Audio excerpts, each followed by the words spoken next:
Soy el profesor Benito Codina del Departamento de Didáctica e Investigación Educativa de la Universidad de La Laguna, en Tenerife, Islas Canarias. Voy a hablarles acerca de los procesos de orientación espacial y, en definitiva, de familiarización de las personas con déficits visuales en un espacio interior. En muchas ocasiones nos habremos preguntado cómo esas personas que no ven bien o que no ven nada pueden desplazarse. Sobre todo, cómo saben dónde están, cómo saben hacia dónde tienen que ir, de dónde vienen, cómo son capaces de representarse el espacio. Bien, en esta presentación que les voy a hacer, voy a intentarles ilustrar acerca de los procedimientos que pueden utilizar esas personas de cara a conocer un espacio interior.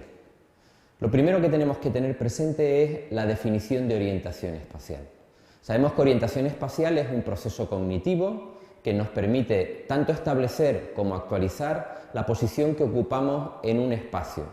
Y para conseguir eso utilizamos la percepción, la información sensorial. Por lo tanto, las personas con un déficit visual no tienen por qué utilizar un sistema distinto. Lo único que ocurre es que el sistema visual, en su caso, digamos que no les aporta ese 80% habitual de información. Consiguientemente, utilizan canales alternativos, fundamentalmente el auditivo y el áptico-táctil. Bien, a la hora de plantearnos la representación espacial de un espacio determinado, fundamentalmente todos, y en este caso concretamente las personas con una pérdida visual, se plantean tres preguntas. La primera es ¿dónde estoy? ¿Dónde me encuentro en ese espacio? Un elemento importante para saber a partir de ahí hacia dónde te tienes que dirigir. La segunda pregunta que te haces es ¿dónde está mi objetivo? Por lo tanto, se trata de tener un conocimiento de ese espacio por el cual te vas a desenvolver. Y la tercera pregunta que se hace todo el mundo, y específicamente, insisto, las personas con una pérdida visual, es ¿cómo puedo llegar a ese objetivo? Consiguientemente, tendré que utilizar puntos de referencia, puntos de información, o sea, sistemas de conceptos espaciales para poder alcanzar dicho objetivo.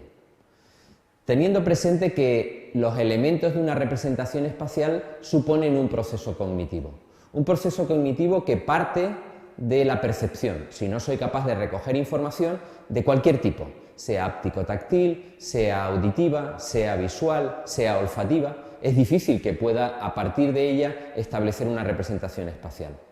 En segundo lugar, lo que yo hago en función de esa percepción es plantearme ¿qué tipo de información estoy recibiendo?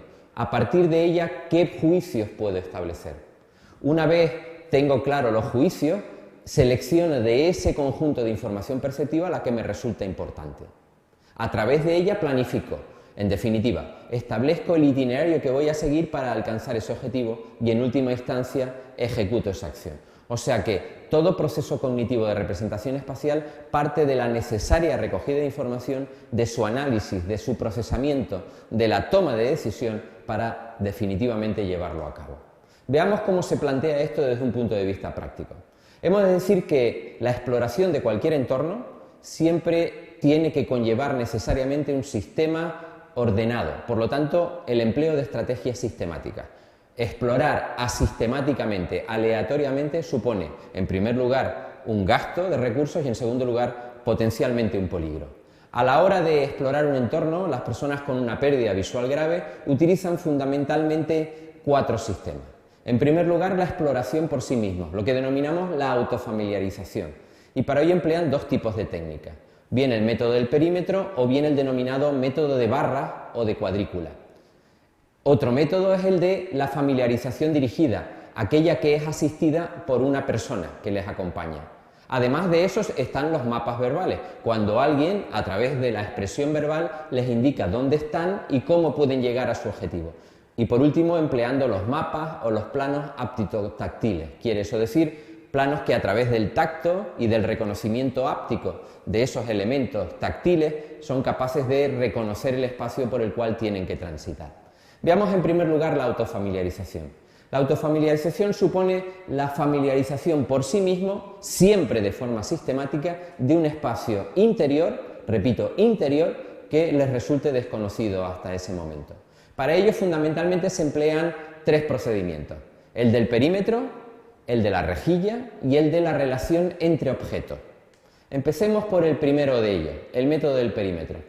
El método del perímetro lo que nos aporta información es acerca de el tamaño y la forma relativa de un determinado espacio. En segundo lugar, la presencia y el orden secuencial de objetos en el perímetro de ese espacio. Y en tercer lugar, la posición relativa de los objetos en ese espacio, o sea, cómo se encuentran situados.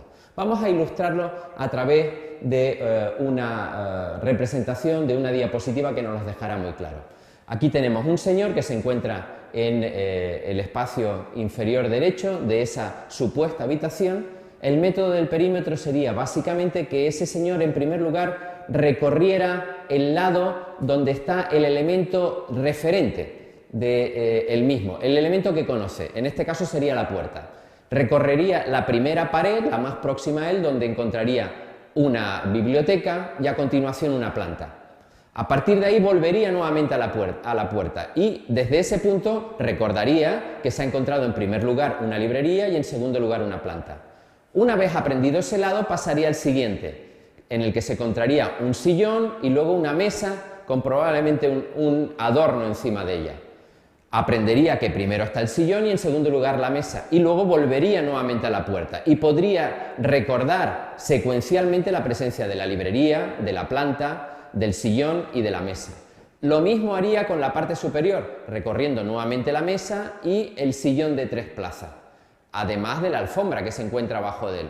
Una vez vuelva a la puerta recordaría la presencia de todos esos elementos y finalmente la pared que se encontraría a su espalda en la que no se encuentra nada. Ese método nos va a permitir tener claro, primero, qué elementos hay en el entorno de esa habitación, en segundo lugar, qué orden tiene y qué disposición espacial disponen o tienen la misma. El segundo procedimiento es el que denominamos el método de la rejilla. También nos permite establecer la existencia y posición de objetos, pero en este caso en el centro de una habitación o de un espacio determinado. Y además, qué posición relativa tienen. Veámoslo en un ejemplo. Aquí lo que hace el señor, situado en la misma puerta, que sería el punto de origen, va recorriendo, utilizando las técnicas que ya conoce de protección personal, en este caso el escuadramiento, que lo hemos visto en otro vídeo de esta serie. A través del escuadramiento recorrería el centro de la habitación hasta el lado contrario, encontrándose a su paso con la alfombra. Volvería atrás y desde ahí daría 1 o 2 pasos hacia, en este caso, a su izquierda, volviendo a recorrer a través del escuadramiento y del empleo de las técnicas de protección personal, bien fueran alta o baja, como hemos visto ya en otro vídeo de la serie, el mismo espacio, viendo que se encuentra en él ya un sofá y la alfombra dicha. Haría lo mismo, recorrería algún paso más siguiendo esa pared y volvería a atravesarla. Se encontraría en esa secuencia ya la librería y una mesa central, y así sucesivamente.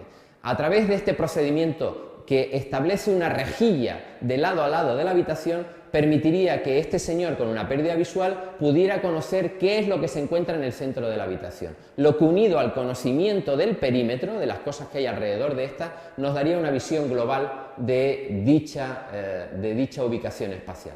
El método objeto-objeto es básicamente lo mismo que hemos visto en los métodos anteriores, lo único que aquí nos permite establecer la posición relativa.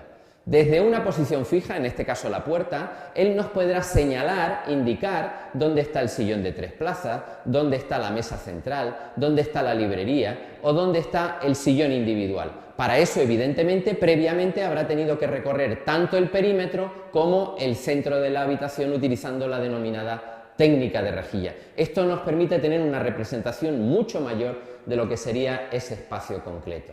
Bien, aquí vemos que también le permitiría saber la relación espacial entre objetos, no desde su habitación. Por ejemplo, que la mesa central está delante de la librería, que delante del sillón individual hay también la mesa central, que a la derecha del sillón individual está la planta y así sucesivamente. Por lo tanto, la disposición espacial de los objetos entre sí.